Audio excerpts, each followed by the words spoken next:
gentlemen, welcome to the first episode of the Shay Show. And today we're going to be talking a lot about ministry, specifically youth ministry. I'm going to be interviewing a ministry leader in Sven. I'm going to be interviewing a ministry team leader, Mr. Tim Washer. And then I'm going to interview someone in the ministry, Miss Abby Henderson. So I hope you guys enjoy these episodes. This first episode is going to be kind of scuffed in some sense because it's my first one, and hopefully I get to continue this podcast, but we will see what we get to do. I'm excited for the journey. I'll probably do an intro episode about myself, but for right now we're going to be heading right into it.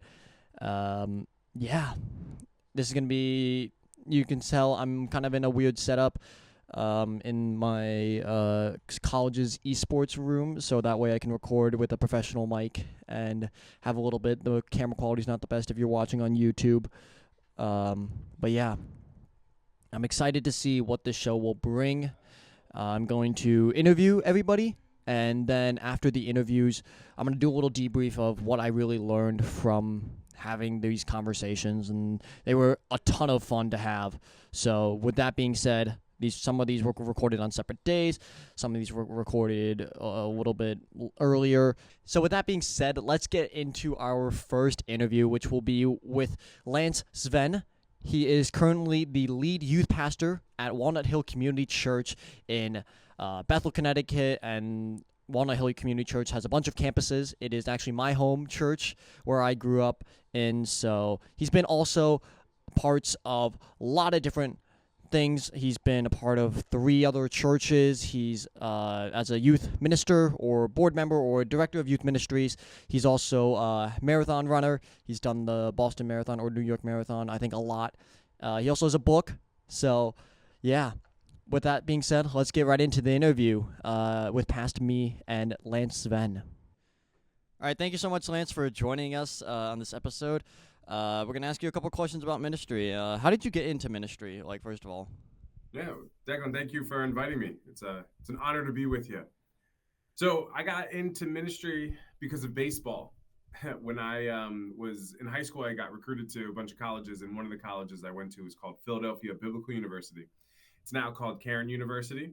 And when you're there, you had to always be in a ministry also. So I had my majors and my sports, but then I also had to be in some sort of ministry. So my team captain at the time, he was like, "Hey, Lance, do you want to come and basically teach Sunday school to middle schoolers and high schoolers on the weekends?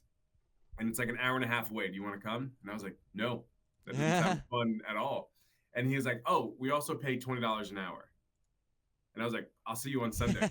I was like, "That sounds great, man. You can't have a broke college kid." And I was like, "I know the Bible. I enjoy it. So what do you got?" So I went and liked it right away. It was in this town called Summit, New Jersey, which is it's either one of or the wealthiest towns in New Jersey.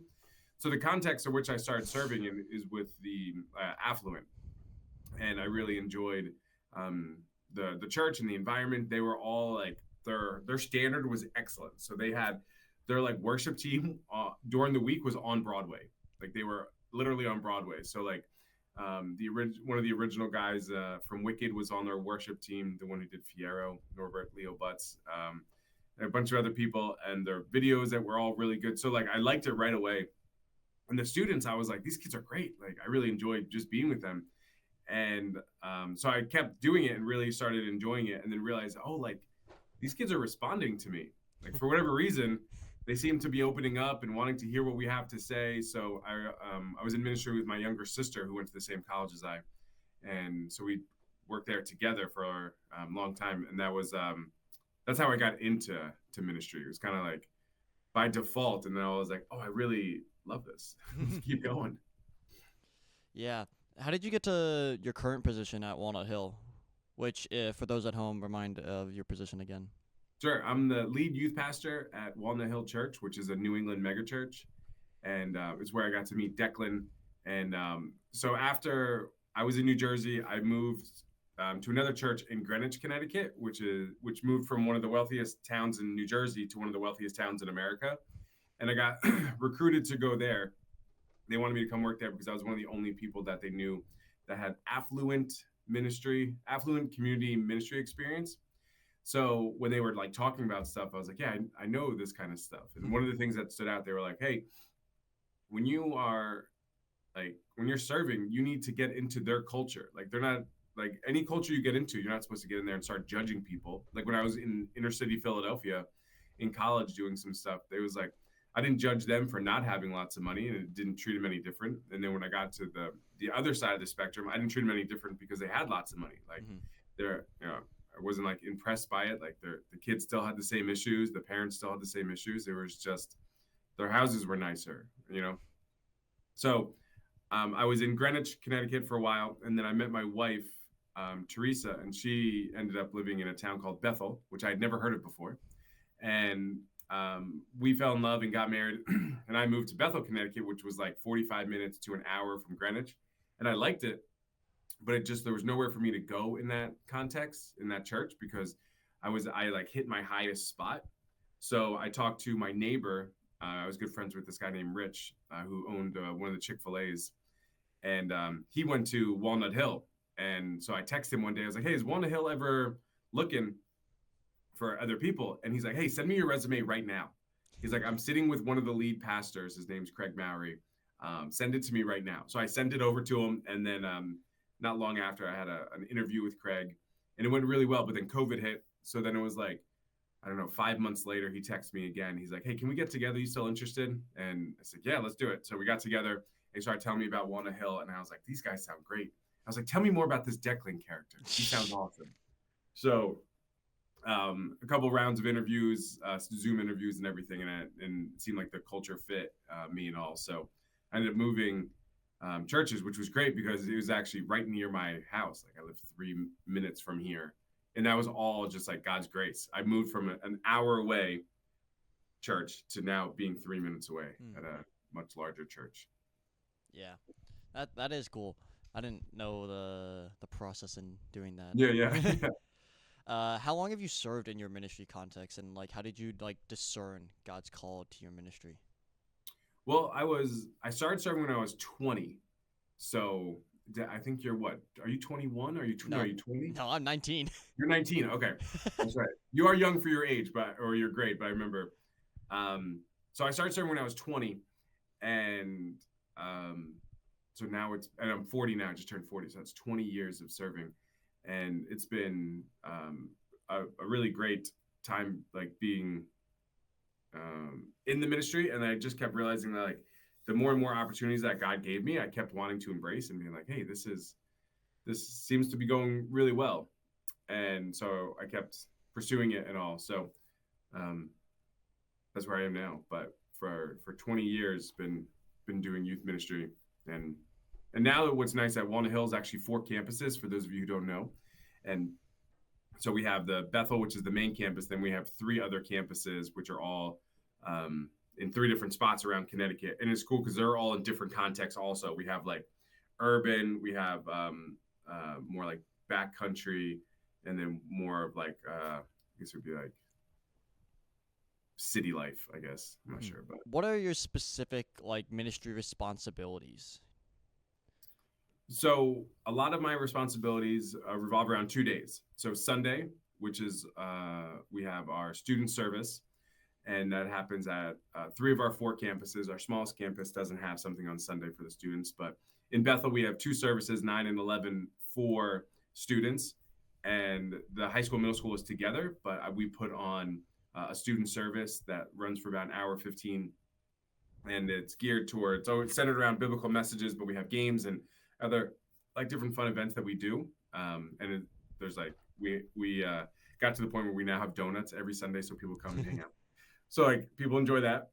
So that's where a lot of my effort goes on Sunday, making that good, making sure the speakers are good, making sure we're in a good series, and that's all relevant and mingling with the students. And then Tuesday is our game day. It's our youth group.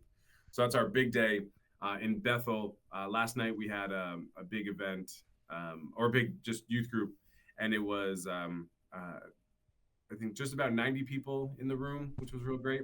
And we got to the point where now we're growing so much that we need to split up the high school and middle school. So we're we're just starting to dabble in that, where we're starting to split them up, and that's been real good. And so we have different speakers that will speak. My goal is that I speak about twice a month, and as the lead youth pastor, and then I give away the other 2 speaking spots to either a leader or a student that has been doing great. So we're in the series called Farewell Address, which Declan will remember. He got to give his farewell address, which as a senior, you come up and you're the speaker. You're giving the sermon for the night, and it's about where you are with God, and where are you going, and what if you could leave something like almost like advice to the students, to your friends, what would you want it to be? And so far we've done 4 this year, and it's been fantastic. But my favorite, of course, was your class. Yeah. But Declan, you were honestly one of the reasons that we started doing it, because once I realized that someone like you could come and speak, like, hey, this kid, he's good on the microphone. Like he can share his story, and he's got good stuff to say. I was like, let's keep doing this. So you're one of the first ones where I was like, this is going to be a thing now. Hey, praise God for that. He gave me the gift. Also, it's an honor. Thank you. How do you foster effective ministry teamwork? One of the things that I love about ministry is building teams. And the reason for that is if people are excited to be on a team, they show up. Like when I was on baseball teams that were really, really fun, I got there early. I wanted to hang out with the guys. I wanted to play like all the time. I'd stay late, just talking to them. And it was because like the team was so fun that I had fun before and I had fun after and during. So like now that our youth group is as large as it is, we need lots of leaders. So like we have on the average of like 13 adult leaders that lead our small groups on a youth group night in just one of our campuses. And I found that a lot of them like coming to hang out with each other. So like the leaders will come early and they hang out with each other, or they hang out outside of church, and they genuinely are friends and want to spend time together. So I found like I keep building into that, because if I'm like, hey, don't talk to your other leader friend because this kid needs your help. And if I do that all the time, they're going to be like, stop bothering me. Like I want to also hang out with my friends that are here. So they enjoy coming. And then when it's time for small groups, they are in their small group and they are building into them. But it's like, you have to make like this fun culture outside of ministry as well. So we kind of have 2 groups of leaders. One is the moms of students. And that's been good. None of the moms are in the small group with their kid, and that's intentional. But there's like the moms that want to hang out together, and great. And then we have another group of young adults where that's like the young adults in our church. They want to also be together. It's almost like I don't want to say like a club, but like they come to youth group to hang out with their students, but also with each other. And then often we'll go out for wings afterwards, or we'll go out to a diner on a Thursday morning and just hang out. And like that kind of stuff I found has been so much better than if I'm running like a training seminar on Zoom. Like, hey, you guys got to come so we can learn more about how to talk to kids. It's like, no, let's have fun being together, get them to want to come.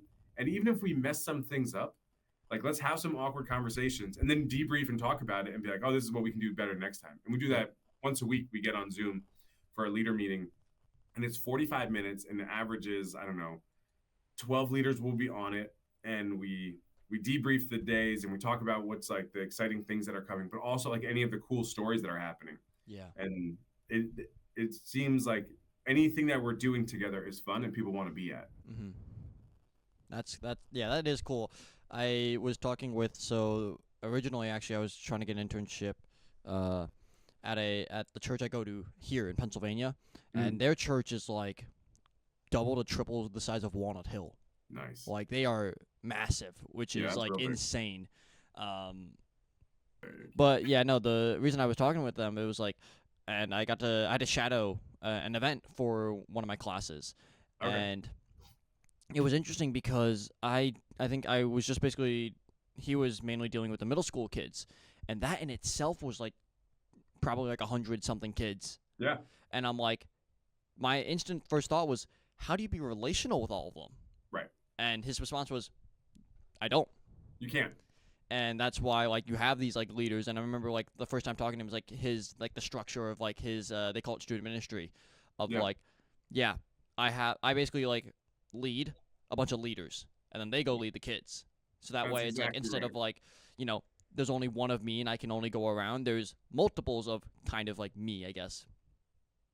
Yeah, if you're not duplicating yourself, you're dying because you can't grow. Like in my previous church, there was the youth ministry was about 40 kids, and it was great. And I had a relationship with all 40, and I'd been to most of their homes, and I'd been to almost all of their sports games, like or each one of their games at some point. My goal was to go to one game a season per kid per sport that they were doing, and it was Wow. possible. I was single at the time, and there was 40 of them, right? Hmm. So like I had great relationships with them, but now I'm in this context where on a weekly basis we see about 180 different kids. Wow. And it's like, how could I can't. There's Hmm. no way I could do that. 4 campuses in 4 different towns, right? Like you can't. So my goal, like the friend that you were talking to, is I need to build into these leaders. Hmm. And so like I spend a lot of time with Tim and Rob, who are leaders, and then what they do is they're taking kids out to the diner. Yeah. We're taking a kid to Starbucks. So like I walk into our local diner, little shout out to Stony Hill Diner. And like I'll see leaders having breakfast with one of our kids. Hmm. I'm like, how cool is that? Like I Yeah. didn't know about it. They're solely approved to do it. They don't need my permission, Yeah. and but they're like pouring into these kids, and it's like I don't have to do it because I've duplicated my efforts, And so, but what I do is I spend time with Tim and Rob, and I like build into them. I've gone golfing with them. I've like gone to Starbucks or Hangouts or whatever with them, stuff that each one of them are interested in, and it gets them excited and wanting to do more. And then all of a sudden, hey, now I can build into someone else. So one of the things, I don't have a small group, thank God, meaning like all the small groups are covered, right? So Yeah. we have seventh grade through senior, boys and girls, and there's 2 leaders per group, which has been pretty fantastic. And then I often will sit in a group that is like missing a leader or something like that, and just kind of like sit in, which is fun. Yeah. But I don't consider myself a small group leader because I'm not one of the consistent ones. But what I do is we have a student leadership team, and I consider that like kind of like my small group. So there's 20 of Yep. of our students on a student leadership team. Declan, of course, used to be on it. If there was a president, Declan, you would have been like the president. No, I would not have. Well, you were very influential. People listened to you, which was great. And we have one of those now. Like people, they just tend to listen more to her, and she's able to guide things, which is great. But what I do is I spend time pouring into those students because I have to, it stinks, but I have to kind of choose where I spend my time. Yeah. So I spend my time with those student leaders, and then those student leaders are influential within our youth group. Hmm. So we have middle school kids all the way up to seniors that are on this team. And like, if I need something for youth group, I'll send it out to the student leaders. Hmm. Like, hey, we need someone to read on Sunday at the 8:30 service. I sent, that was a text I sent yesterday, and one of the student leaders like, my sister will do it. I just asked her. So it's like I send to them, and they often will branch out to find other people or often do it themselves, which is really cool. So we meet once a month, and I found that that's been like so valuable, like having that student leader team. What, like, you kind of answered this already, but it's like, do you find that like relational aspect, the aspect of ministry, do you join the most? Like, which aspect of ministry do you enjoy the most, and which do you dislike the most? I think what I like the most, I don't know if it sounds weird or not, but it's delegating responsibility. Basically saying, like, hey, if I'm the best at running games, like say, and all the leaders, like Lance knows how to run the games the best, fantastic. And say I can do it at a 10. Should I be doing that every week? Like, no, what I need to do is find someone else who I think I can build into, and then I'm going to show him how to do it. Mm-hmm. So I'm gonna pull Jacob in with me, and Jacob's going to watch me do it 1 week, and it's going to go great. And afterwards, be like, hey, Jacob, did you see how I did that? Like, I tried to make this fun or whatever, and he's going to say, yeah, sounds good, or have some questions. Then the next week, Jacob and I run games together, and like we're going to have a great time. And I keep asking him, hey, you explain it, then I'll run it, right? And then after that, the week after, hey, Jacob, you're going to go run the games, and I'm going to watch you. And Jacob's going to go up there, and he's going to feel awkward because he's by himself. And he's going to feel like, oh, did I do it well? And then afterwards, as soon as he's done, I'm going to praise him like crazy. Jacob, that was awesome. And maybe it wasn't great, but hey, that was great. And next time, just be a little, hold the mic differently. Or like, hey, bring them all to attention more. Or like, get involved yourself. And then we're going to review it. And then you know what? The fourth week, I may not even be at youth group. Jacob, you got games tonight. And he's going to say, I got it. But if I would have pushed him out that first day, he'd be like, I don't want to do this. Yeah. But you walk with them, and then you give it. Now all of a sudden, I don't have to lead games every week. And it's not so I give myself less things to do, but it gives Jacob something to own and get excited about. And then, the 5th or 6th week, he's coming to me with games and saying, hey, I think this would make a great game. So I've duplicated myself, which is great. And now that frees me up to go do something else. Mm-hmm.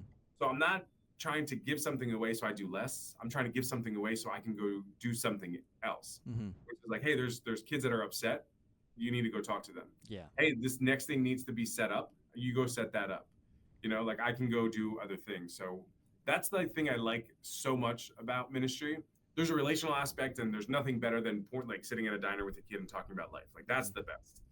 But being able to think like, hey, if I can't show up to youth group one week, say I break my leg all of a sudden, and I'm like, hey, I can't be there. Youth group is going to run without me because we are so planned ahead. Mm-hmm. Yeah, like I have a whiteboard over here, and it has the next 10 weeks of youth group all laid out. Yep. And that feels so good because I can sit at my desk and be like, oh, wait, what is that game that I saw on Instagram? Oh, yeah. 6 weeks, we don't have a good enough game. Let me replace it with this one. Mm-hmm. And then it gives me 6 weeks to come up with the materials or run it by someone. So that the goal is to be so planned out that nothing is like an emergency. Mm-hmm. So if an emergency happens at youth group, I can handle it. Yeah. Or if I we had a kid who broke his leg 2 months ago or so. And so as soon as I found out, the next day I was at the hospital that morning, to be with him after during youth group. No, not a youth group. Okay. No. I was like, huh? Youth group. Yeah. No, he broke it during volleyball. He just landed on someone's leg. Oh yes. What's his name? Cameron. Yeah, Cameron. Yeah. So he broke his leg, and we had youth group the next night. So but I wasn't concerned at all. I needed to be at the hospital. Mm-hmm. I was with him and his family for a couple hours because that's where you need to be as a pastor, right? But the youth group had been planned for 2 full weeks. Like everything was set. Like the leaders all knew what to do. All the student leaders knew what to do. All I had to do was say, hey, I'm going to be at the hospital with Cameron. I'll show up right when youth group starts. And everyone's like, great. But if I didn't have those things planned and nobody knew what game we were playing and stuff I love being planned ahead. Yeah. Because youth pastors, we get a bad rap of not being organized. But it's like, no, I'm going to be so organized that I can handle any emergency that pops up. Yeah. I was going to mention something that I completely forgot. Darn it. You asked the things I like the most and the least. Yeah. Yeah, so I'm trying to think. The thing I like the least, probably emails, email conversations that should be conversations in person. Those are my least favorite things because everyone gets weirdly bold in an email. Your students need to come clean up the graveyard because they need to serve more. I'm like, well, no, they don't. We're not doing that. And if you would have talked to me in person, I would be like, hey, that's not our role. And that's an example I actually had at our last church. They were like, the students should come and clean the graveyard, which is down the road from our church, and because it's the right thing to do. And they're not going to want to do that, and I'm not going to ask them. That's not for them to do. We have other things that they're already planned. But this person was saying just because we have this army of kids, they should do what the elders of the church think is best. And it's no, that's not happening. Yeah. Yeah. So in some ways, it's like the hidden I guess management. Yeah, and there's a lot of little protecting of the youth that people don't realize happens. Where for that example, or people wanting them to do just because they see kids, a lot of kids, they wanted them to come volunteer at their event and stuff. And it's yeah, we do some of those, but I'm not doing it last minute, and I'm not doing it just because you say that they should. Mm-hmm. They're yeah, but they can get volunteer hours. Yeah, but you don't understand. They're not just going to come to something. There's volunteer hours everywhere. Yeah. Yeah. What do you think are your top 3 ministry priorities? Okay, so the number one for sure is for students to know Jesus and make him known. Mm-hmm. And that's not a cop-out answer. That's everything we do, I need that to be the focus. Mm-hmm. If we're doing youth group, we're doing youth group because we want kids to know Jesus and make him known. If I'm going to a sporting event with a kid, taking him to a Mets game or something, hey, it's weird. I'm taking them there so they'll know Jesus and make him known. Meaning on the ride there, I'm talking about their life, their spiritual life. When I'm meeting them at Starbucks, hey, I'm asking them the question, how are you doing spiritually? Yeah, I should be someone that's fun in their life and safer in their life to talk to and all. But hey, I'm also their youth pastor. It sounds silly, but I'm not their friend. They have friends. Declan, when you were in our ministry, you were not my friend. you were our student. Mm-hmm. Now you're out of it, so like I'm like that line get blurred a lot, which I'm happy about. But like when you're a student in youth ministry, you don't want your youth pastor to be your friend. You want him to be your youth pastor. Hmm. You know, like you had friends, you were very Yeah. popular, like you had your crew, and those were your friends. Those are the kids who accept you exactly where you're at. And your youth leaders and your youth pastors are not doing that. Like we'd have conversations and be like, "Hey, Declan, how are you doing spiritually?" I've asked you that exactly, Mm-hmm. and then you'd explain it. Be like, "Okay, well, where do you need help at? Like, can I encourage you? Can I text you stuff? Can we get together more? Like, what can you do that will get you closer to where you want to be? Where you just admitted you want to be, which is closer to Jesus. Mm-hmm. You know." So like that's my goal in the kid's life is to get everything that we do from hanging out, from the big events, for students to know Jesus and make him known. Yeah. What are some like? Do you have like other priorities? Do you think? Yeah, well, I'd say like at a youth group or a Sunday morning, there's this mentality of calling high five every kid, Hmm. and it's that so every student gets a moment of interaction. And there's some kids that have no interest, like they'll high five me or fist bump, and they're like walking by, not even eye contact. It's like that's all right. But there's other kids that like I'll go up and I'll have high five or dab up or whatever, and then I'm like, "How's your week?" And you can tell immediately they're like, "It wasn't great," and I'm like, "What happened? Let's go talk." Like that, having those moments are really important because if I didn't make the effort of just going to high five him while he's in the four square line, Hmm. like that conversation would never happen. Yeah. And I could so easily just walk by. But that moment of looking someone in the eye and giving them a fist bump or a high five or something is just that moment to say, like, hey, your youth pastor is available to you. Mm-hmm. Like, I want you to be comfortable coming to talk to me or coming to talk to your leader. So that's like a priority. Like, every interaction, every social event is like to high five every kid. So you have some sort of interaction with them. And then I would say the last maybe priority is to be planned ahead. Mm-hmm. So since Walnut Hill is so large, like you can't make a decision and just implement it. Yeah. You need to like, hey, like we have a program change that's coming up that we started pitching, I don't know, 5 months ago. And it got approved like 3 months ago. We're not implementing it for 5 months from now. So it's like it takes one of my bosses and mentors, he says that we're a big ship with a small rudder. Big organization, but when we turn, that little rudder is moving, so the ship is turning slow. Mm-hmm. And like when you only have 8 kids in your youth group, you can be like, "We're going to Six Flags next week," and be like, "Hey!" But like when you're big, you can't do that. Yeah. Right? Like you need to make a change and then implement it slowly. So sometimes that feels like a drag, but if I'm planned ahead 6 months, everything becomes possible because it's like planned ahead. Yeah. I get that. So you would say like spirituality, relation, and then Yeah. point management. Kind Yeah. Of thing. Well said. Yeah. What is like the greatest challenge that you'd say you face in your ministry context? There's a lot of preconceived things that people think we aren't going to like. That, let me give you an example. We have a student who came in who's transgender, and they were very hesitant about like, am I going to be accepted here? Mm-hmm. And what I did, I went up and I met them, high fived them, and said, "Hey, I'm glad you're here," and went on with the ministry night. And then like they were asking like, "Hey, am I welcome here? Like, why in the world wouldn't you be welcome here?" And they said, "Well, I was not welcomed at other places. Like we were like the 4th youth group that they tried." And I was like, "Listen, I don't know what your past was like in experiences, but like what we're gonna do tonight is we're gonna talk about Jesus, and I'm thrilled that you're here." You know, and like there's not one student here that isn't struggling with something. You know, and that was like one of the first interactions I had with that student. And then we went on with the night, and we had a great night. And I even remember praying, like, "Lord, let us get more students that are questioning things about their life." Mm-hmm. So at one point, we had something, I don't remember the exact number, but we had like 3 or 4 transgender students. Oh wow. One who was claimed that they're asexual. We had students that were bi, students that were openly gay, and it was like this there was a lot of different lifestyles that were in our youth group. And not once did I get like nervous about it. Mm-hmm. Not once did I think like, oh, they shouldn't be here. It was like, yeah, this is where they should be. This is where they should feel comfortable. And not once did I get up there and say like, hey, the way that you are is absolutely fine. When I got up there and I talked to every student, I was like, hey, this is for everybody. Like, Jesus doesn't want to leave you where you're at. He wants to bring you closer to him.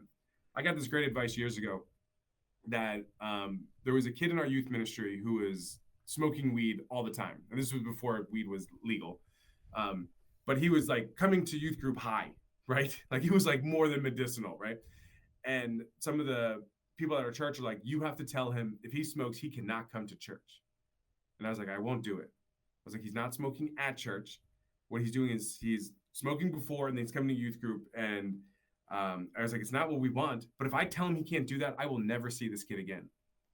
And the mentality is like when you first plant a flower and it starts growing, there's weeds that grow up with it naturally. And as soon as you see a weed, if you just pull the weed out, you're going to pull the flower roots out as well. And like the whole flower will die because the whole thing is going to come out. But if you let the flower grow until it's strong enough to support itself, and then you pull the weeds out, the flower doesn't even notice. So what I decided was I'm going to pour into this kid. I'm going to keep inviting him to things. I'm going to hang out with him one-on-one and talk about Jesus every single time. And we would do like campfires together. We went on a ski trip together. Like we had just a really good time just being together, always talking about how he's doing spiritually.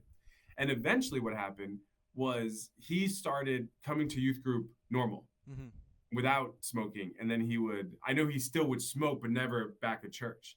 And then eventually he stopped smoking. And he's like, yeah, it just doesn't fit like who I am anymore. And I was like, oh, that's awesome. And in my mind, I'm like, oh my God, this is amazing. Like, this is working. But I was like, oh, that's great. Like, and eventually one of the coolest thing is now that kid that I'm referring to, he now works at a church. And I'm like, dude, how cool is that? Because he told me later, he's like, dude, if you would have just like condemned me, I never would have stayed. And he's like, but you kept wanting me around. And I was like changing on my own because of Jesus. But like, if I would have just condemned him and said, you can't do this, you can't be here, like you're going to lose the kid.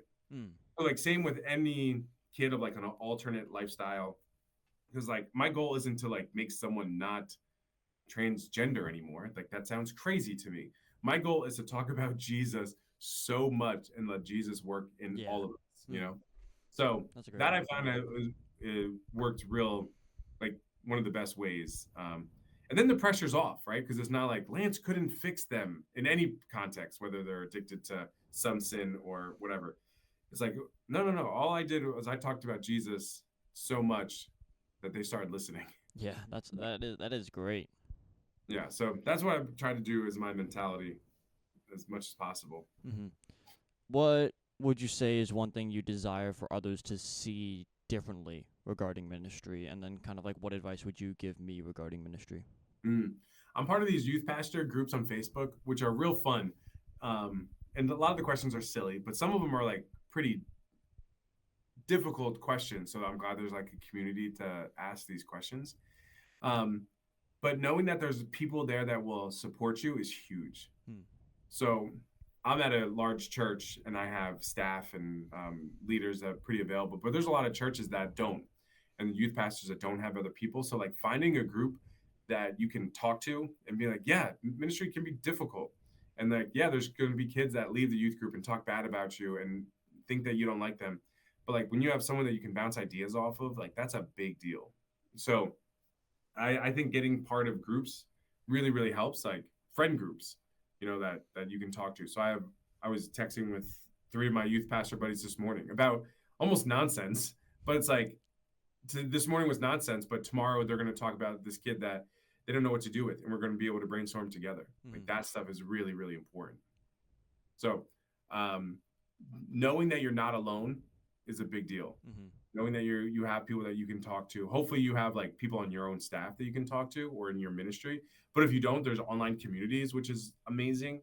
And there's different friend groups that you can get into. Or one of the things like that I started early was reading. And it's like, hey, I'm going through this. I guarantee you there's a book about that you can start getting ideas on. And like being on podcasts like this one, like people listen to podcasts for a reason, right? Long format stuff. Like it's so much more interesting than the news or like just an Instagram clip, you know? Yeah, 100%. You'd say that's like the thing that you desire for others to see differently as well, like that. Yeah, you're not alone. Yeah. Yeah, because ministry is super, super tough if you're by yourself. Mm-hmm. Yeah. So, yeah, that's, I would say, let people realize that. That'd be great. Yeah. Well, thank you for joining me on this interview podcast. We'll head on to the next interview. Next up is Mr. Tim Washer. He is a stand-up comedian. He has done stuff for Saturday Night Live, Conan O'Brien, John Oliver, and is just overall a pretty hilarious guy as a stand-up comedian. And also, I think he's done some other stuff with video producing and marketing and other management stuff. But currently, also in this context, he helps out with Walnut Hill Community Church's youth ministry as one of the volunteers and a little bit a leader as well. He's got to work with Lance a bunch. And yeah, overall, great guy to talk to. With that being said, let's head into that interview right now. Well, thank you, Tim, for joining us today on this episode. We got done talking with Lance, and now we get to talk to the ministry team member. So, how did you get involved with Walnut Hill, first of all? How I got in the church, the broader church? Yeah, just Walnut Hill, I think, or because that's where. Like, how did you get to the point where now you're helping out with youth? So I got to get involved in the church at Walnut Hill Church. I had pulled away. I got divorced in 2015. I just kind of lost my faith, and I couldn't even get myself to pray. And I'm not sure, Declan, what that was all about, really. But one day, and I grew up in the church. My dad's a minister. One day I woke up on a Sunday morning. I was getting dressed to go to spin class, to get a workout on. And I really felt God say to me, it wasn't an audible voice. I just felt God say, all right, go to Walnut Hill. And I was just kind of rolled my eyes, okay. And then changed clothes and went in there and just went to church. And I was just like, okay, I'm back now. It's like a prodigal son story. I just felt so back and just reconnected. I just, laughed so much at church. I saw a bunch of old friends and I just knew God wanted me back here. And then when that was 2019, when Lance came on, I was actually on the search committee to help find him. And when he came on, after I knew him for a while, he invited me to breakfast at the mothership. And so we went there and he asked me if I would be part of the youth group. And I've felt totally unqualified, even though I've been a youth group leader for most of my adult life. But I did it. And man, it was, that's how I got connected. Just Lance extended an invitation. Oh, that's I didn't know how you actually, so that's cool. I would say, because, the first question is like, how long have you served in your ministry context, and how many ministry leaders have you worked within this context specifically? So I guess youth, helping out, I guess, with youth, how long have you done that? You said it's been most of your life, you said? Yeah, maybe that's not accurate. I knew I would in an official, like working full time as a volunteer, meaning going every week. I did that from when Katie, my daughter, right? Katie, when she she was in sixth grade, I started going to Jesse Lee Church. I'd been at the church, but I started working with the youth group once it became something that she and I could do together. So let's see, dude, I got to do the math in it. I forget what year that is, but it's probably been about, and before I had kids, I was working with mission trips and things like that. I'd say 25 years. Oh, wow. How many different, I guess, churches have you done youth group with? So as a leader, 3. Okay.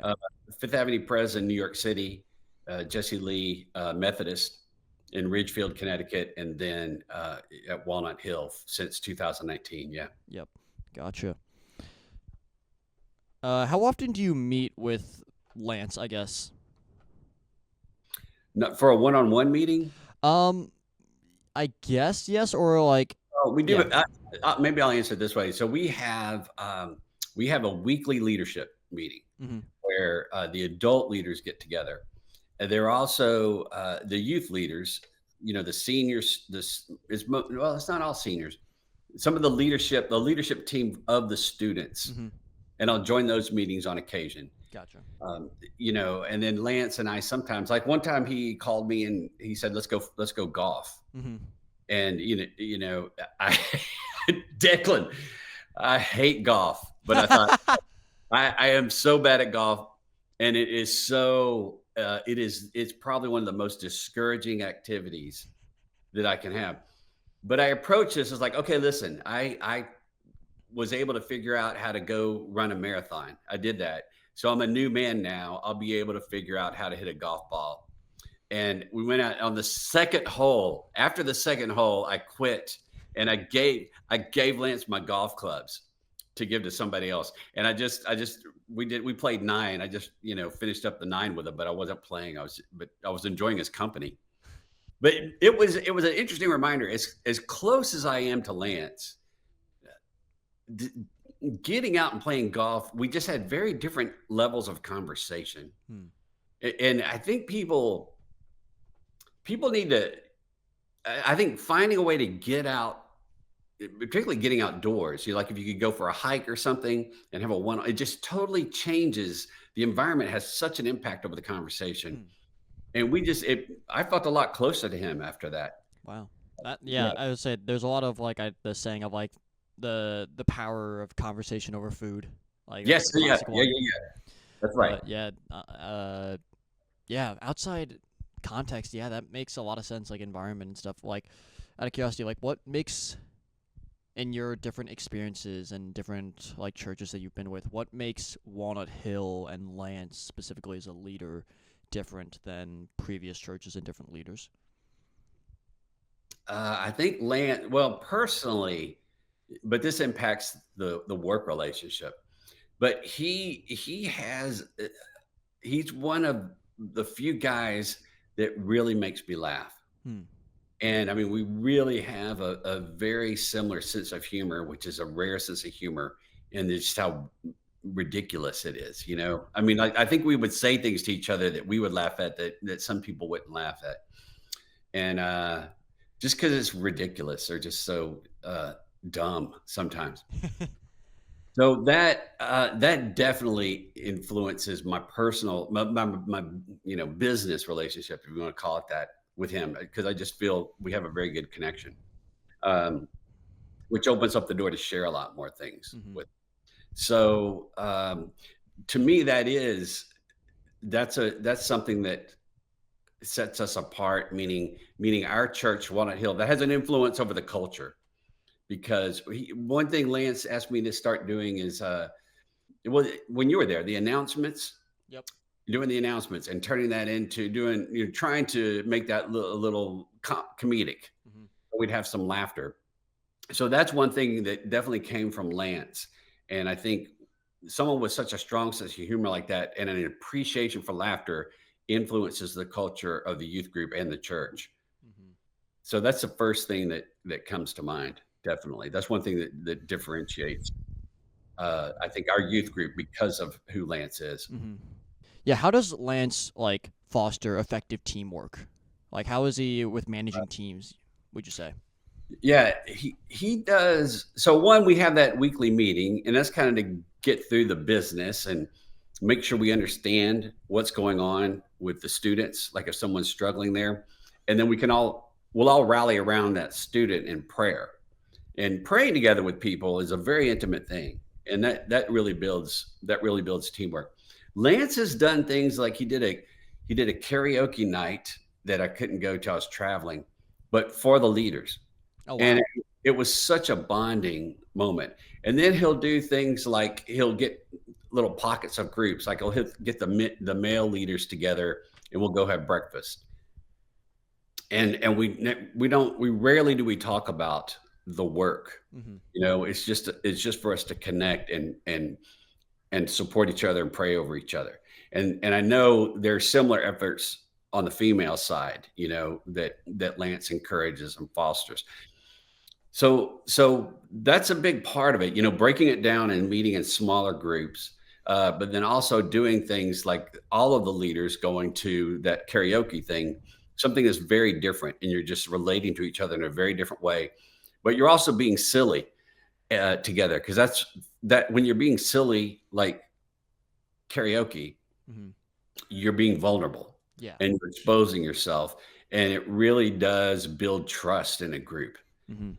So Lance is really keen on that. He's really big on us saying, I forget what his phrase is, but he says, let's Being comfortable being uncomfortable. that's it. Yeah. Yeah. That's exactly right. That's exactly it. Thank you. Yeah, he said that earlier actually today in our interview, so that's funny. And that's what he tries to emphasize in some ways. Yeah. What do you like in now we're talking about the general overall ministry leader. What do you think are good strengths and what makes a good leader? I think listen, number one, I think particularly working with kids, I think the most important thing is to let kids know of your mistakes. Hmm. To let kids know youth, how you've failed in life. Hmm. And I think that just it builds trust, and it lets youth, it'll let middle school and high school kids feel comfortable coming up and talking to you about where they failed if they've known you failed again. Declan, I forget if this is when you were there or not, but when we did a series, an educational series on sex and what the Bible says about sex, Mm-hmm. and that kind of thing. And to me, the most important thing was to make sure, because I knew in that group of kids, we're going to have some people who've been involved physically. And I wanted to make sure that they didn't feel shame in that. And so I started it off by saying, hey, this is one thing, the commandment of waiting till you're married to have sex. I didn't get this one right. Okay. I came up short here. But here I am years later, and God has used me. Mm-hmm. So I repented, I changed my ways, and now I can look back and see, man, I wish now I understand why God puts those rules in place. I wasn't ready. Mm-hmm. I wasn't at this emotional level ready. And I think sharing those failures is the most important thing to be a leader, especially with youth, because they feel like they can trust you because you are saying, hey, look, I've made these mistakes. Mm-hmm. I do think sense of humor, as I mentioned, I'm biased, of course. I love laughing, and I think that's so important. And I think when, like I said, a lot of times laughter comes from being vulnerable, and this is kind of Lance's rule on life, right? And being uncomfortable so others can feel comfortable, like you said. Empathy and listening is critical, and Lance does that. I mean, he's really good at understanding people. And I know we're talking about the youth leader in general, mm-hmm. but like Lance, he will give gifts. He'll do something. He'll celebrate his leaders one evening. I know you remember these when we used to do this. You just pull the leaders up, and he has a little gift for them, and it's very personal. Yeah. And it makes you feel like, okay, I've been heard. Mm-hmm. Lance hears me, and he pays attention, and it matters to him. And then that experience really made me feel like, okay, I want to work a little harder here. So those are the top things I would think. You got to be able to manage conflict too. Mm-hmm. That's very important. Having that empathy piece will help a great deal, because you'll sit down with the two different points of view and understand those perspectives and say, all right. And then you pray about it. Being willing to go to prayer, to go to the Lord in prayer, that's so critical, of course, too. Mm-hmm. Yeah. What do you believe are the biblical responsibilities of a ministry leader? Well, I think you have to know, you need to know your Bible well, because the thing is that I think it's most important. Well, both putting the curriculum together, of course, you got a lot of good context and support and material when you put your curriculum together for what you're going to cover. It's really those one-on-one questions. Somebody hangs around after the end of the event, waiting for everybody to leave, and then say, hey, man, can I ask you a question? And to be able to answer, to have your response come from a biblical foundation is critical. Mm-hmm. I think that's most important. And that's one thing I really need to work on more is like making sure I know scripture better, staying in the word. Steve Bastura my gosh, that guy, Yeah. any question, man, he has 11 Bible verses for you that are spot on. And but I'd say that's the most important thing, is you need to know the Bible. And I'm not talking about, don't respond with a verse. Like Declan, when I was your age and somebody would respond to me with a verse, it didn't really mean too much to me. Mm-hmm.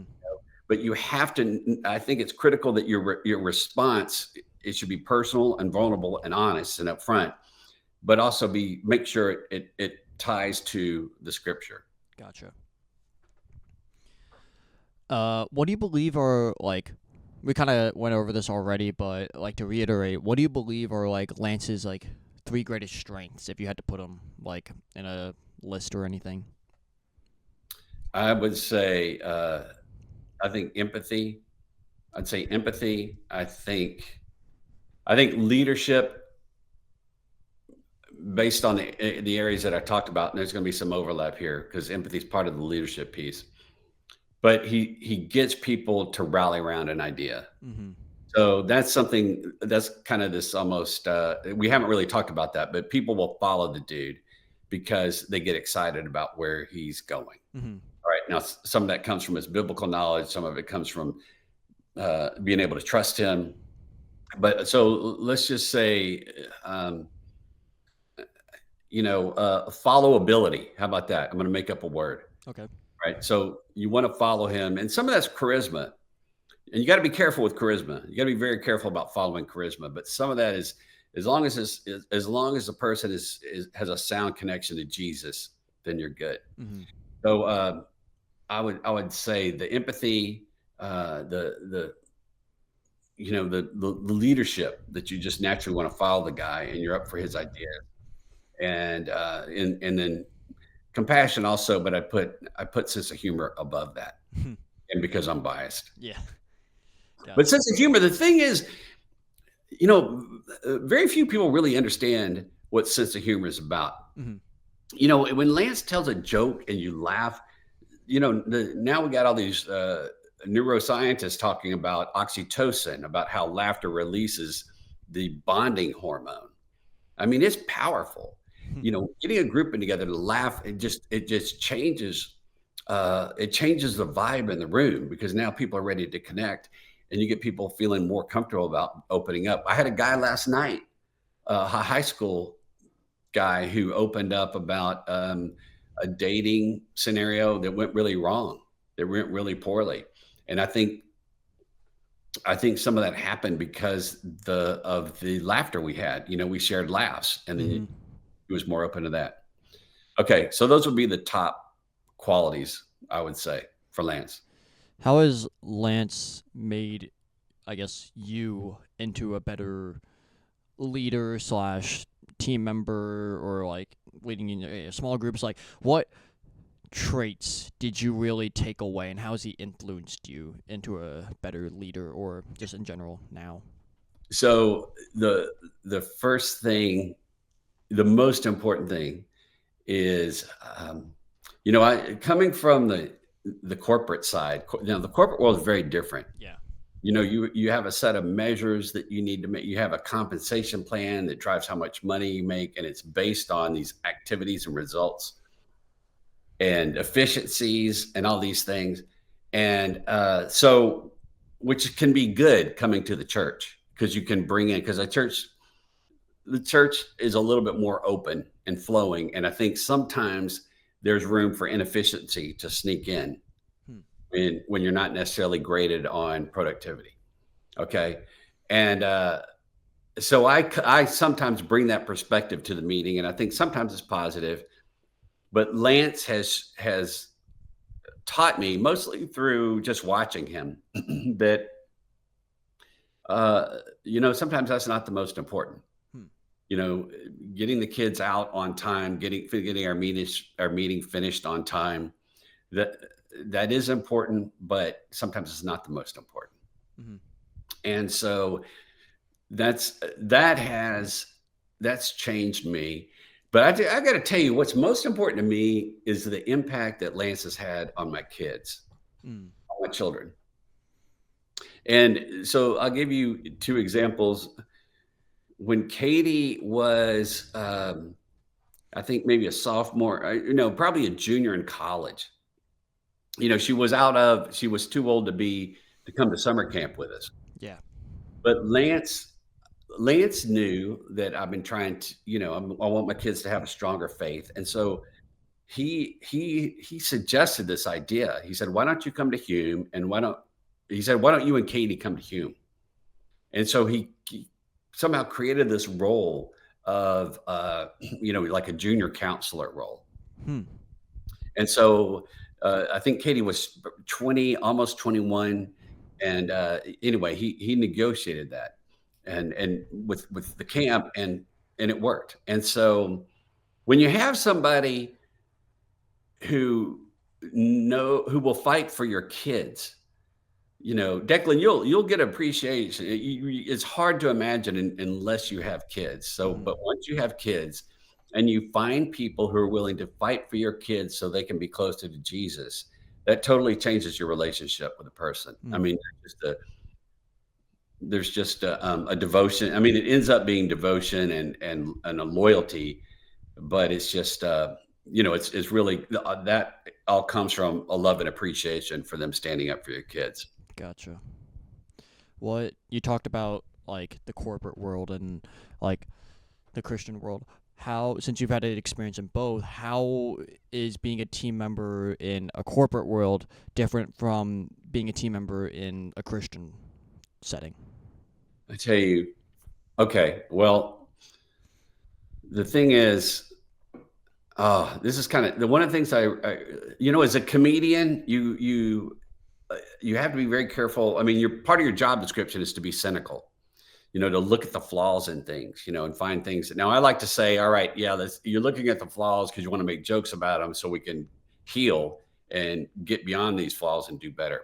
One of the things that frustrates me the most is like in a committee meeting, in a corporate world, you're supposed to go into a committee meeting and move the ball forward, make the project better, particularly if it's a creative project. Like if I'm, in my work, it's creating funny videos for corporations. Well, in most corporations, I should say many corporations, that doesn't happen. We're not necessarily, a lot of times people, instead of saying, hey, how can I support my team members here? It's more about wanting to make sure you're not going to get blamed for anything that goes wrong. And sometimes, Declan, it becomes about taking credit. How can I take credit for this? Because you and I are competing there's only so much money in the bonus pool, and you and I are competing for that. We're also competing for promotions. And unfortunately that can create some inauthentic, I may act like I'm your friend, but when it comes down to it, I want the bonus money. Now, the same thing can happen in the church. Don't think we all of a sudden totally lose our ego. But if you go to a Bible-based church where people are genuinely connected to Jesus and want everyone else to be genuinely connected to Jesus, and they can set their ego aside, then it's different. You really come at things through a servant leader standpoint. Yeah. What do you believe are like his top 3, I guess, priorities? I would say it's all about, number 1 is bringing the kids to Jesus. I should know his top 3 priorities, but that's number 1. I would imagine somewhere in there, gosh, I should know these, but I don't know if we talk about them. But I imagine somewhere in there is also serve the leadership, serve the other adults who work on this and help us even feel more connected to Jesus. That would be my guess for number 2. Number 1, I do know that. And then I guess the third priority is probably connected to just serving the church in general. That would be my guess, how you It's just not about youth and the parents of the youth, but it's also about making something fun and appealing, which he really has a gift for. So other people, so we we'll put on. He works with Dina Merchant Mm-hmm. for to put on a variety show. Yep. And that's one of these invite friendly events. So it's about, okay, how can we get the youth involved in creating something fun and unexpected and creative to bring people who don't normally come to church to church. Yeah. And it's on a Friday night. It's not in the sanctuary or the worship center, as we call it, but it's so it's a little easier to come and step into a theater and laugh for an hour and then say, well, this was fun. And so I know that's part of that must be, I think that's probably his third, is to reach out to people, who are the unchurched, who know Jesus, have not been to a church, and find ways to let the youth serve these folks. I mean, that's what our mission trips are all about, is finding these ministries that we can serve outside of Walnut Hill, to bring, to bring Jesus to them. Yeah. We were talking a little bit about the youth had a couple of like LGBTQ kids, and his goal was not to turn them away or to tell them they're wrong, but to make them feel welcome.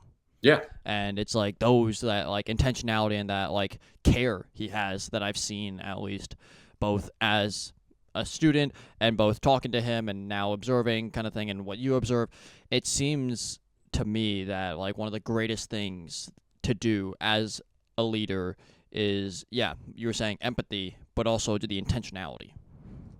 That's right. And I think listen, I think what you just said, I think of John chapter 4, the woman at the well. I think of that. That's what, Jesus, he goes at noon, he goes in the middle of the day. And that's, anybody who had an option to go at a different time obviously went in the morning or the evening. It was a Samaritan woman. She didn't have a choice. She had to go at noon, the worst time to go get water out of the well. And what did he do? He said he knew about her sin, but he didn't condemn her at all, not at all. And he just made her feel accepted. Yeah. And that's what I think. And I think, listen, Christians in general, I think we get a bad reputation. There's a small group of people who call themselves Christians who will go out and with a, protest. I'm not saying there's some protests that can be healthy, but I'm saying a protest, when we show up and protest as Christians, man, we look so judgmental. And that's just not what Jesus would go there and ask questions. But in doing that, he would still make sure people felt loved and accepted. Yeah. Yeah. To kind of like wrap it up, I guess, like what we talked about some of them. We talked about empathy, intentionality, but like what words would you use to describe Lance and like your just him as a leader? Joy comes to mind. And but also look, one other thing that fits into some of these other questions is he sees things, like he sees opportunities to bring kids in. Like I remember there was, we had this we had this speaker come in to do music for us, one of the musicians from Hume, and Lance set up a dinner for the females in there to meet her in a different group, just different setting. And it was a beautiful thing. So I think that's having a vision of saying, all right, this would help connect kids, and this would be encouraging for kids. So I'm going to set up a dinner at the Stony Hill Diner. So that's kind of, having a vision for these kind of things. And I think part of it is also a risk taker, being willing to take risks. And because sometimes I'll find myself in an event that Lance has put together, and I'm like, well, how in the world did he get this approved? And so it's like, okay. But the other observation in those times is like, wow, this really brought people closer together. So, yeah, those would be more words. Yeah. Well, I thank you for coming on and talking about Lance and saying nothing bad about him. No, that's the second hour of the show. Yeah, really valued your time. Thank you for doing this. Thank you.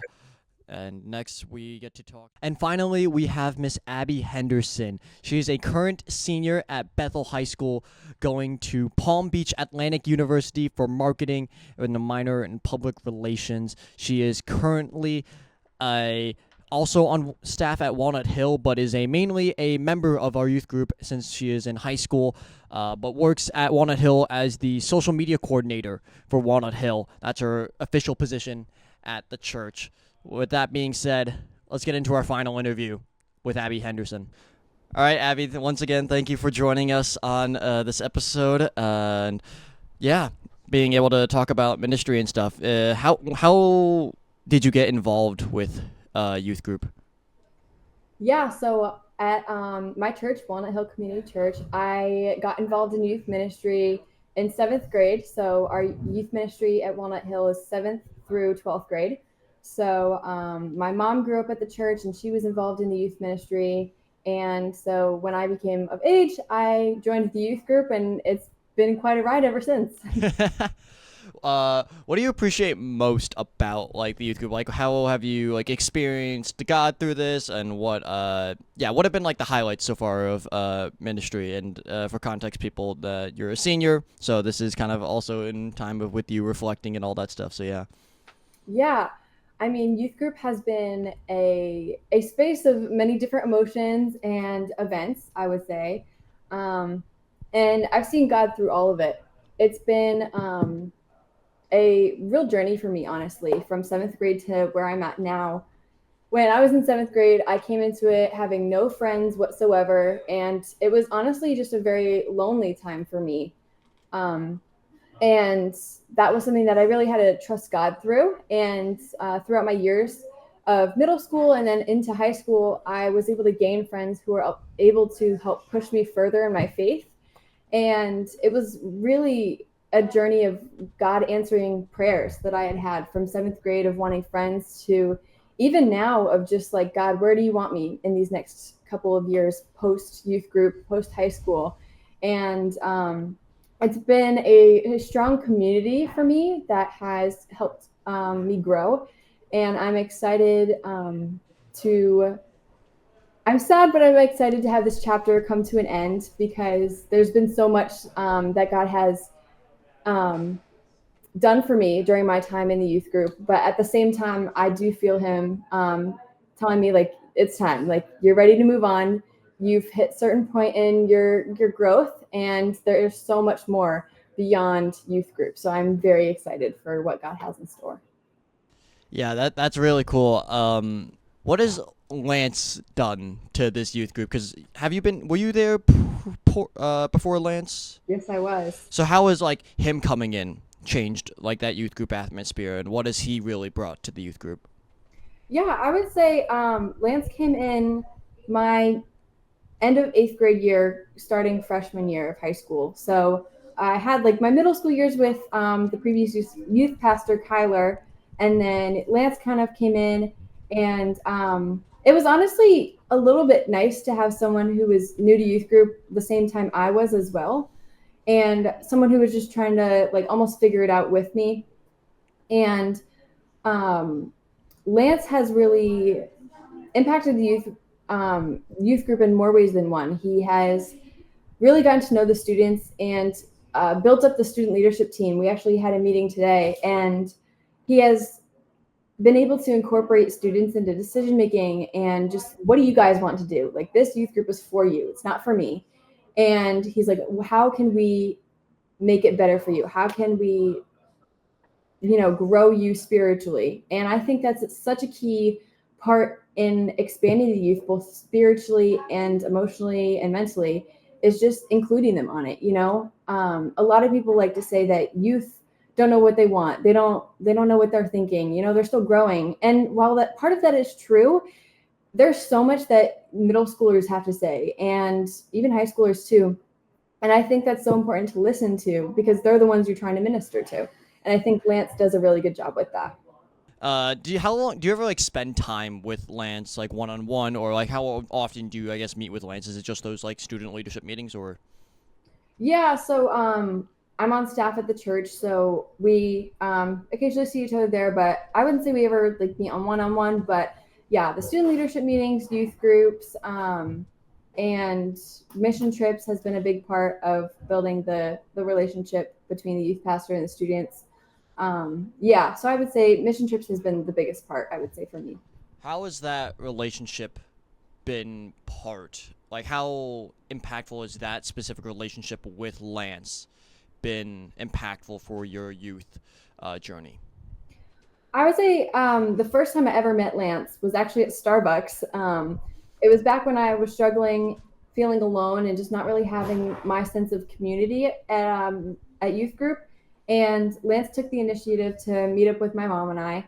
And he basically just was like trying to figure out like, what is the disconnect here? How can we help and fix that? And that's been a huge part in helping get me connected because I knew that there was someone always like looking out for me and just keeping in mind that, hey, like this person does feel alone. And ultimately has taken part in like who I am today. Like I mentioned earlier, mission trips have been a key role in that relationship, and all the mission trips I've been on internationally, Lance has been a leader for. And so not only has he been a part of it, but he's like helped me grow and just pushed me, seeing me from freshman year to now. You know, we're going to Puerto Rico this summer. And so it'll be very fun to, you know, finish my time here with one last trip with the youth group and Pastor Lance. You've been to, what is it now, Costa Rica, Puerto Rico, and Belize? Yeah, Guatemala. Guatemala, that's what it is. Oh my gosh, that's crazy. So you've been all over South America. Yep.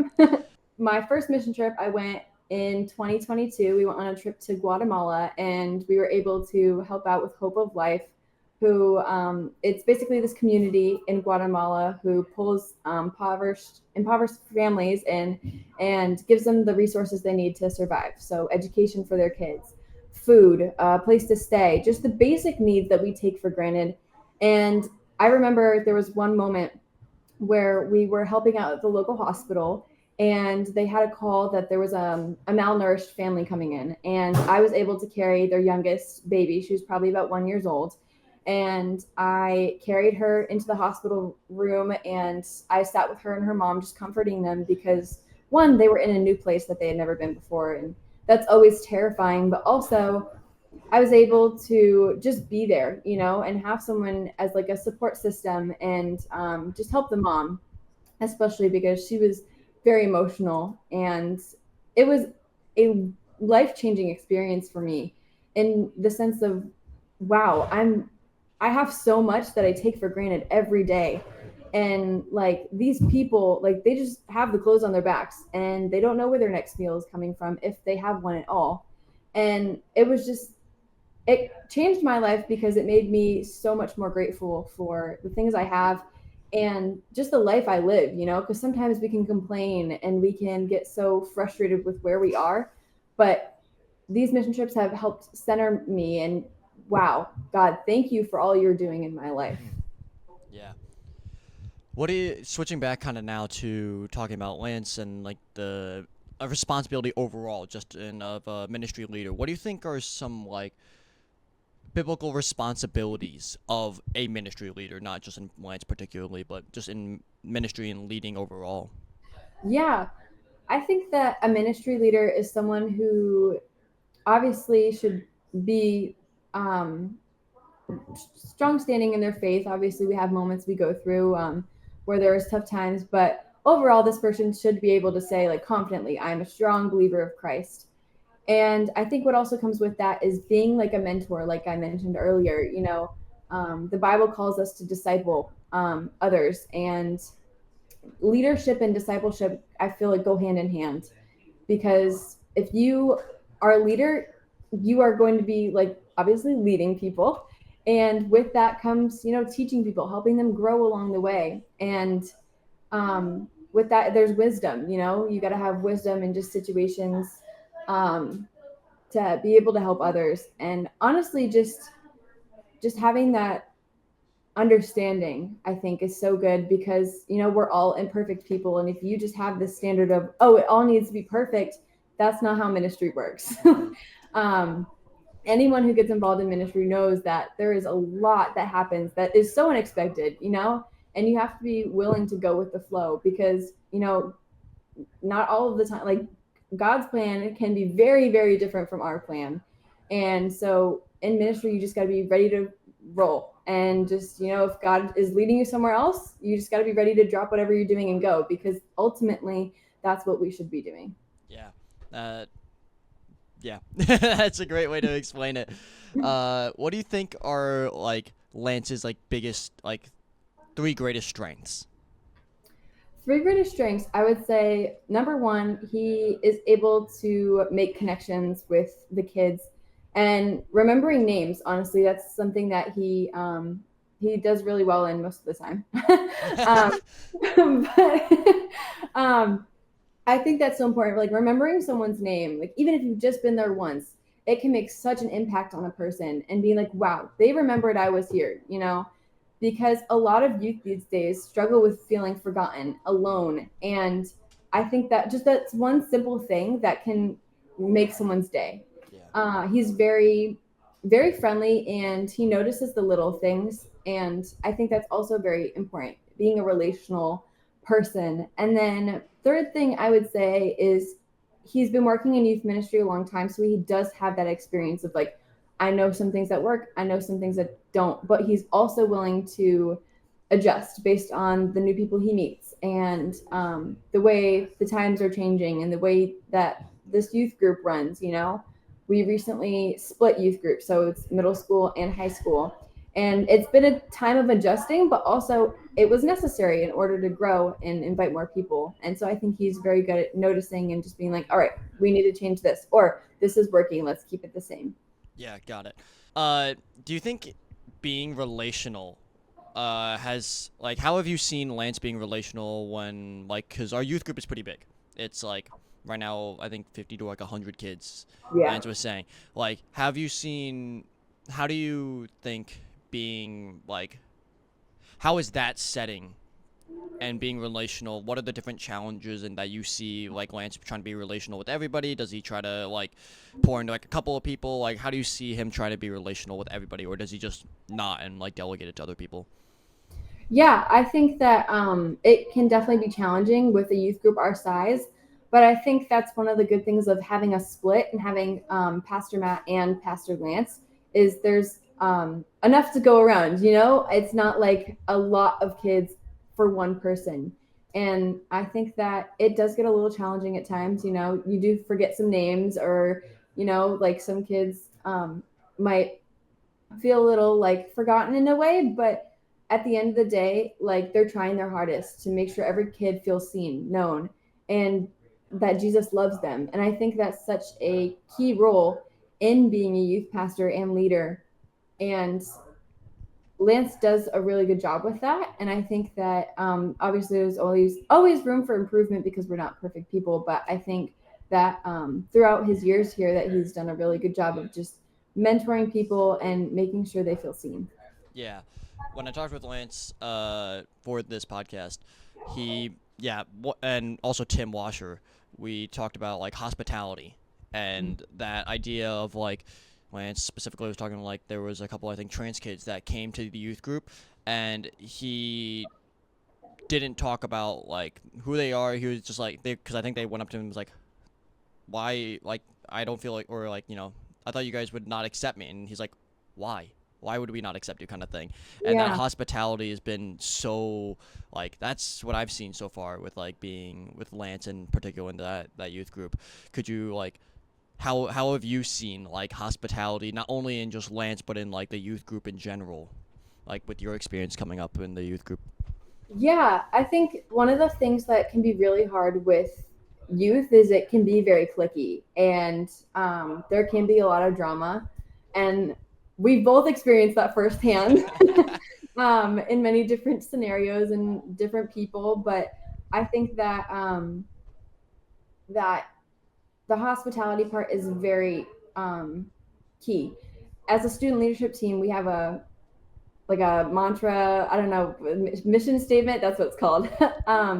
Make yourself uncomfortable to make other people comfortable. And I think that's so good, because when there's a new person at youth group, obviously it feels kind of forced to have the youth pastor, the leaders go over there and be like, hey, what's your name? But to have a peer come over and be like, hello, like that can literally like change someone's world. You're in a new place and you don't know anybody, and especially if you're introverted or even extroverted, it can be really hard to step out of your comfort zone and go up to somebody you don't know, who especially has a group of friends already, and you don't want to intrude. And I've been in that position before, but just to have someone, even if it is a leader, just to have someone that comes up and says hi to you and asks you about like your life and your name, that is a very key role in the hospitality aspect of ministry.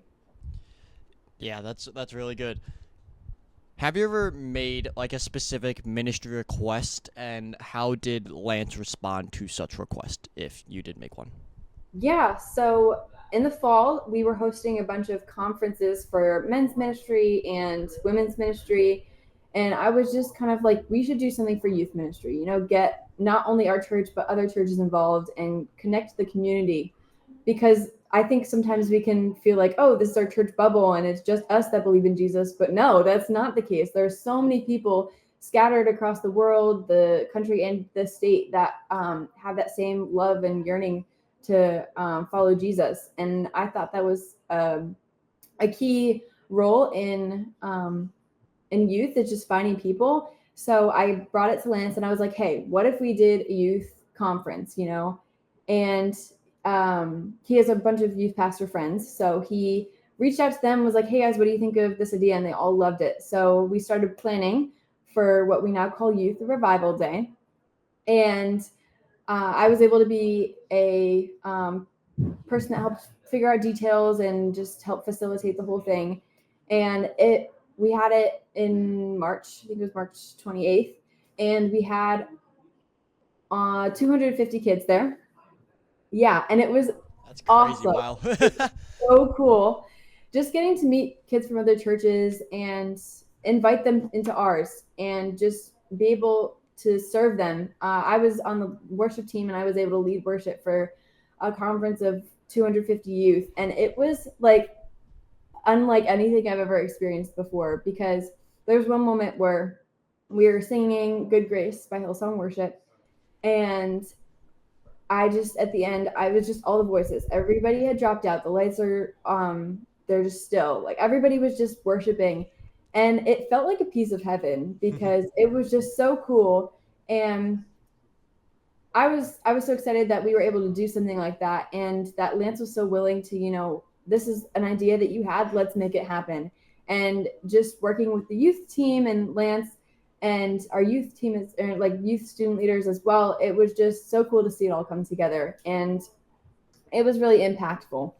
Yeah, I remember seeing that on Instagram and seeing like, oh yeah, I think like that was kind of mentioned in the past, maybe like occasionally, but it's like, oh, that's actually happened, and like now hearing behind the scenes of how it happened, that's really sick, and I'm proud of you for bringing that up and like helping with that. That's really cool. And yeah, something with those like events, and especially like for me coming to Messiah and meeting other Christians, was like, you don't realize, especially like even like just even in the same state. Yeah, you're right. Like you don't realize how many people actually have the same belief as you. You kind of still feel like, even like, because you go to public school as well, so you kind of still feel like you're the minority. Yeah. And like the world is like very, very different. You see all this stuff. But you go to like someplace like here, or you have a revival night, and you get to see all these people who just love the Lord as well. And I think that's like, yeah, that is you hit the nail on the head. Like that is really, really cool to see, and really impactful.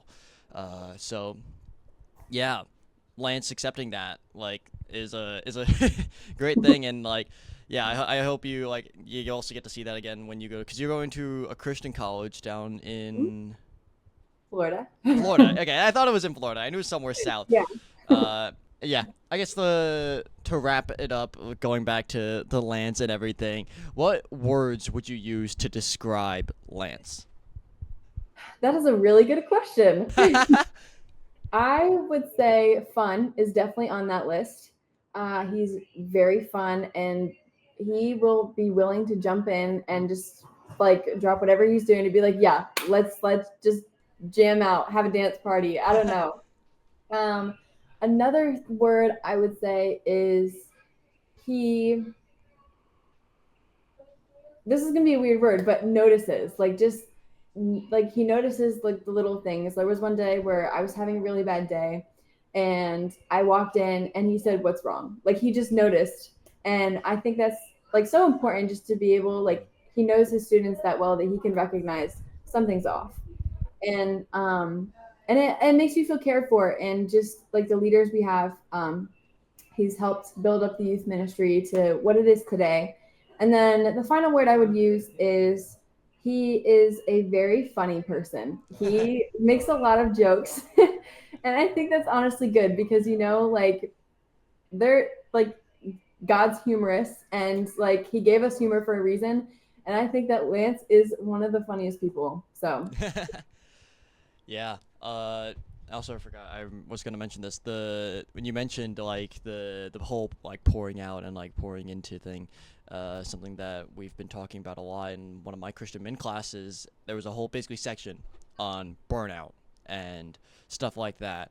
And the analogy that I've seen now with ministry that I like to use a lot is you have a glass of water. You yourself are a glass of water, and you can't obviously keep pouring out all your water into other people's glasses when you don't get the water poured into you as well. Yes. And usually we talk about that with like, oh yeah, you got to spend time with the Lord and all that stuff. But there are times where like you need external sources. You need other people. Like you need 3 sources of water pouring into that glass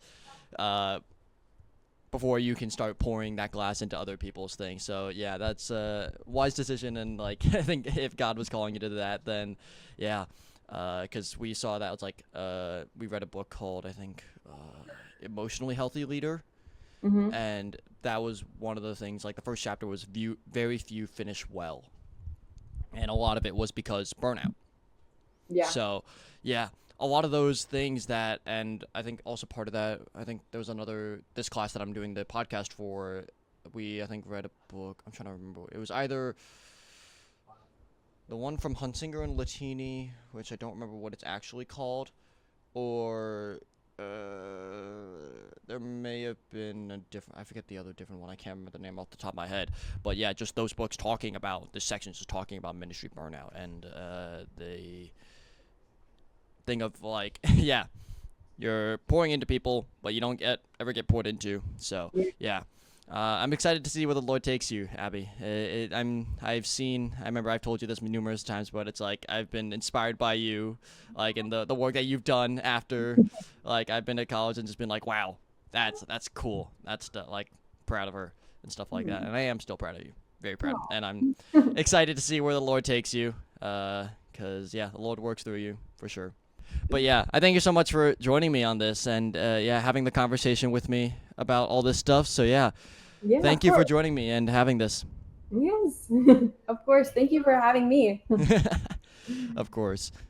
All right, so it's a couple days later. I have conducted all those interviews, and yeah, I kind of want to just debrief about what I learned about ministry, leadership, and a bunch of other things that I got to just basically learn from these conversations that I had with Lance, Tim, and Abby. The first being, like, what is ministry kind of thing. And I think really it comes down to what it says in Matthew 28:19-20. Go therefore and make disciples of all nations, baptizing them in the name of the Father, the Son, and the Holy Spirit. It was evident from everybody that Lance's goal and the youth group's goal for their ministry was Christ-centered, and to have everybody there know Jesus and to make him known. I think that's the most important part about ministry, is that it is Christ-centered, and overall I think that is evident throughout this youth group, which has been really cool to see. Then there are some specifics about ministry that I think are really, really important, and a lot of them have to do with what you do as both a leader and a member of that youth group. I guess more the leaders to make everyone else feel comfortable. I think it was a couple times mentioned where it was like, make yourself uncomfortable to make others comfortable. And that idea of service. And yeah, I might be uncomfortable, but it's in the name of hospitality. To invite others into this youth group and to make them feel welcomed. And I might feel awkward at first, but it doesn't matter what I feel. It matters about what they feel, and building that idea of like, hey, you're welcome here. And then we go specifically with what I guess a leader needs to be. And this is, I guess, kind of the final but longest point I'm going to talk about here on this debrief is that what does it mean to be a good leader in ministry, to be able to have that environment? How do you make that environment? How do you, I guess, lead into the and be able to have that youth group where it is Christ-centered, and you can just see it's so evident that everybody is doing what that ministry is made for, which is bringing kids and just everyone to Christ and strengthening their relationships so that they can go and tell others about Christ. There's a lot of different things that makes a good leader. I read a book, and I think this may have been mentioned in the podcast. I don't think it was, or in one of the interviews. Sorry, not the podcast. We read this book for a class by Gary McIntosh, where it's like, I think, 10 key roles of a pastor. And he uses the analogy of wearing hats. And there's different hats, like the executive's hat, the student's hat, and there's all these different things that you need to be as a pastor. And he talks about in his final chapter, a good pastor needs to wear each hat well. And I believe Lance does that. There's a lot of different hats that goes into being a leader, but the one that I want to focus on is something called the conductor's hat. The conductor's hat is all about leading your team. McIntosh goes into some important points about conducting or I guess leading your team. He talks about knowing your mission, staying on mission, and then getting others on mission with you and doing that mission well. And I think it was evident that Lance was able to create a team environment. I mentioned this earlier, but we read a book called Emotionally Healthy Leader by Peter Scazzero for a different class, and that book talks about a lot of things, one of them being the idea of burnout, which I mentioned to Abby. But the other one that I really, really enjoyed was about leadership and what makes a good environment. And Lance mentioned it a little bit, and Tim mentioned it a bit, but Lance is intentional and invests time to not only make the environment Christ-centered, but makes it fun and makes that they want to be there. But then when obviously it's time to do, ministry tasks, people are right in there. People want to do it. Scazzero mentions two different things about making a good team environment. One being work and personal formation are inseparable. So, idea of Lance not only wants people to, have fun and all this other things, and we want to, bring others to Christ, but the workers themselves, the team members, are also strengthening their relationship with Christ. And I think that is something that was evident in my interviews with Tim, in my interviews with Lance, and just being able to see that culture where it is fun to talk with Lance. And yes, you're there for ministry and the kids are the most important thing, but it's also just fun to be there. It's fun to lead and be with your friends and helping bring others to Christ. Tim mentioned this. Lance brought him out to golf. Lance is intentional. He takes people to Starbucks. He takes people to all these other different things, the diner, whatever it is, and spends time and energy investing and developing these people. Leading with the team is so important, and I think that is evident with the size of youth group that Lance has. I mean, he talked about, he can do stuff as a one-man crew, but it has to be very small. There's not a lot of people that he can go around, and he can't be intentional with every single one of them. I remember hearing from the person that I mentioned earlier in the podcast with Lance, and I interviewed someone at the church here in Pennsylvania, and he was mentioning how since his youth group is large, he can't go and be intentional with every single one of them. So what he does is he goes and basically duplicates himself by investing in leaders who can be like him in the sense of being, relational and intentional and investing in these kids so that way they can reach everybody and he doesn't have to go and try to reach everybody himself. Willimon mentions that leadership is done in concert with others through the exercise of influence rather than by the genius of the lone leader. And that, I think, is really shown through Tim specifically, and that, yes, Lance could do a lot of the stuff himself, and, he has spent that time intentionally with other students, but he doesn't force it on himself. He, invests in these other leaders so they can be invested in the kids. And I think Lance was mentioning that, he'll sometimes walk into the diner, and without him knowing, he doesn't have to know, but without him knowing, he sees the leader and the kid talking and having breakfast and going over their spiritual life. And that, to him, is even more powerful than him investing in the kids one-on-one. Being intentional is something that, like I said earlier, Lance has done really good at, and I think this idea of being intentional leads into something that Willimon mentions in his book called transformative leadership. And he says, transformative leadership seeks more than merely managing the felt needs of the followers. The transformative leader elevates followers to a higher level, refusing either to be trapped or driven by the conventional expectations of followers, calling followers to a larger purpose, a higher moral commitment, thus transforming the organization and its members. Social progress requires a leader who is willing to risk disapproval and rejection in the interest of transformation. Lance wasn't afraid to say no, and I think that's also important. We talked about in our class, I think it's in Willimon's book, and I know it's probably in Hunsinger and Latini's book, Transforming Church Conflict. I think that's what that book is called, about saying no, the power of the no for the greater yes. And Lance mentioned a perfect example, I think, in the sense of, his youth group was asked, hey, come serve. And if Lance said yes to that, sure, it would have been, it could have been good for them, but it's not what they needed, and it's not what they wanted to do. And I think if Lance was saying yes to every opportunity that came up, I think he would find himself more exhausted. And we talked about this idea, and I mentioned it to Abby as well, about few finishing well in this book called Starting Well by Richard Clinton and Paul Leavenworth, I think his name is. But this idea of how do you be able to finish well as a good leader, because few do. And he goes into a couple things. He talks about developing a biblical image with God, cultivating a relationship with God, engaging the process of character transformation, the importance of mentors, and the issue of accountability. And that all of those things were mentioned in some sort of ways. I know, Abby mentioned the importance of mentorship, and then also, the idea of Christ is at the center, and being able to transform people, and that transformative leadership leading into the, engaging the process of character transformation.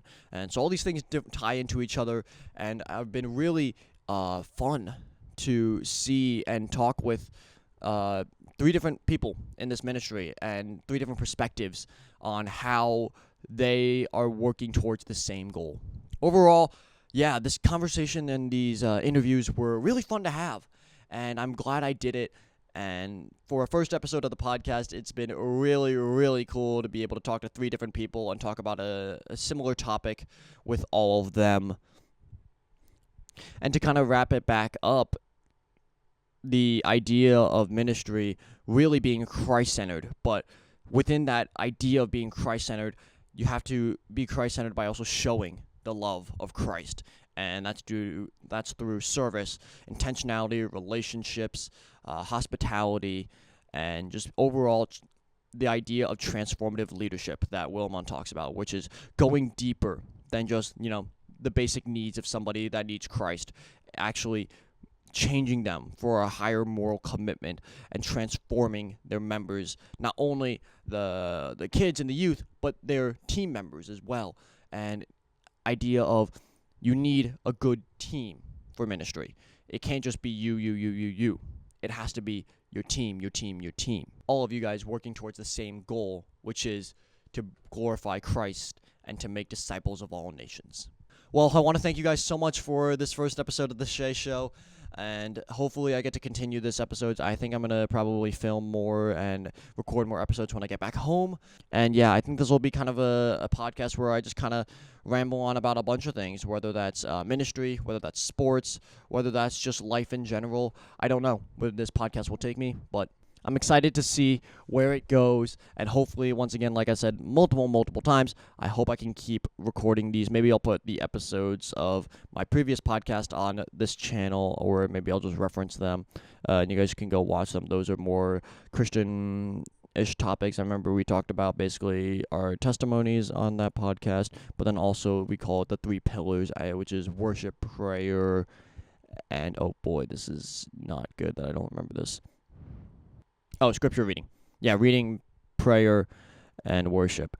And those topics that we talked about in a little bit of a deeper level with a friend of mine, Daniel Houghton. Or Houghton, I forget how to say his last name. But, sorry if I butchered your last name, Daniel.